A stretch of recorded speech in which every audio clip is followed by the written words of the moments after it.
இன்னைக்கு அநேகருடைய வாழ்க்கையில் எதிர்பாராமல் வருகிற கஷ்டங்கள், போராட்டங்கள், நெருக்கங்கள் மத்தியில் அவர்கள் கடந்து போகும் பொழுது எனக்கு ஏன் இந்த காரணங்கள், எனக்கு ஏன் இந்த வழி, அப்படியாக அவர்கள் புலம்புவார்கள். அது மாத்திரமல்ல, அவர்களை பார்க்கிறவர்கள் கூட ஏன் இவனுக்கு இந்த விதமான காரியங்கள் நடக்குது அப்படி என்று சொல்லுவார்கள். பாருங்க, என்னுடைய நகத்தில் எதிர்பாராம அடிப்பட்டதுனால என்னுடைய நகத்தினுடைய கலர் மாறி போய்விட்டது.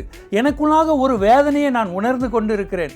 நாட்கள் செல்ல செல்ல ஒன்றை நான் பார்க்கிறேன், கர்த்தர் அந்த பழைய நகத்திற்குள்ளாக ஒரு புதிய நகத்தை முளைக்க பண்ணுகிறார். அந்த பழைய நகத்தை அந்த புதிய நகத்திற்கு மேலாக வைத்து பாதுகாப்பாக வைத்து ஒரு புதிய நகத்தை வளரச் செய்கிறார். அதே போல்தான் இன்னைக்கு உங்களுடைய வாழ்க்கையில் வருகிற கஷ்டங்கள், போராட்டங்கள் எதற்காக என்றால், அந்த கஷ்டங்களுக்கு மத்தியில், அந்த போராட்டத்திற்குள்ளாக மத்தியில் கர்த்தர் ஒரு புதிய காரியத்தை உங்களுக்கு செய்கிறார். கர்த்தர் ஒரு புதிய ஆசீர்வாதத்தை உங்களுடைய வாழ்க்கையில செய்கிறார். God bless.